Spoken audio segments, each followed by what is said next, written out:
दहेज में मिला खून से सना कंगन। कहते हैं दहेज में मिली हर चीज वरदान नहीं होती, कभी कभी वो श्राप भी बन जाती है। यह कहानी 18वीं सदी के राजस्थान के एक छोटे से गांव चांदपुर की है। उस समय दहेज प्रथा अपने चरम पर थी। हर शादी का मूल्य तय होता था, सोने के जेवर, अनाज की बोरियां और कभी कभी जमीन का टुकड़ा। लेकिन इस बार कहानी का केंद्र था एक साधारण सा कंगन। शादी की तैयारियां और खून से सना कंगन। चांदपुर के जमींदार की बेटी रुक्मिणी की शादी तय हुई थी। दहेज के रूप में जमींदार ने अपने दामाद को गहनों का बड़ा खजाना देने का वादा किया था। शादी के दिन सजी धजी रुक्मिणी मंडप में बैठी थी। उसके हाथ में एक सुनहरा कंगन था जो उसकी दादी ने उसे दिया था। यह कंगन उसकी माँ के पास भी था और उससे पहले उसकी नानी के पास। लेकिन कंगन की एक अजीब बात थी, वो काले निशानों से सना हुआ था, जैसे उस पर खून के छींटे हों। शादी खत्म हुई और रुक्मिणी विदा होकर ससुराल चली गई। सब कुछ ठीक लग रहा था, लेकिन जैसे ही कंगन उसकी सास के हाथ में गया,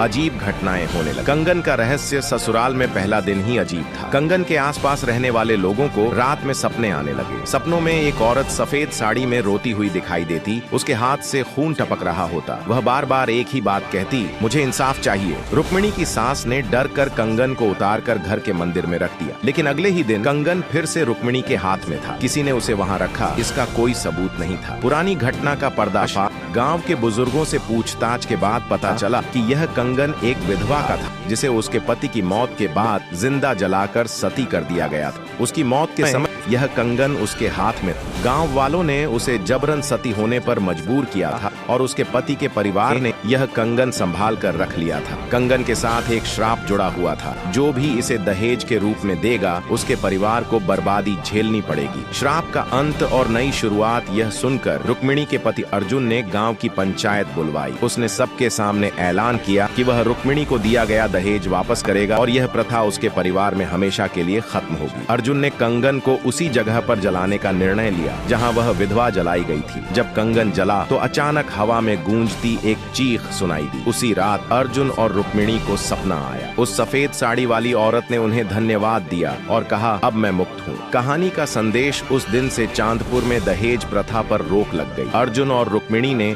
अपने जीवन को समाज में दहेज के खिलाफ जागरूकता फैलाने के लिए समर्पित कर दिया। कहानी यह सिखाती है कि दहेज एक श्राप है और इसे खत्म करने के लिए साहस और एकजुटता की जरूरत है। दहेज में मिला खून से सना कंगन समाज को एक ऐसा संदेश दे गया जिसे सदियों तक याद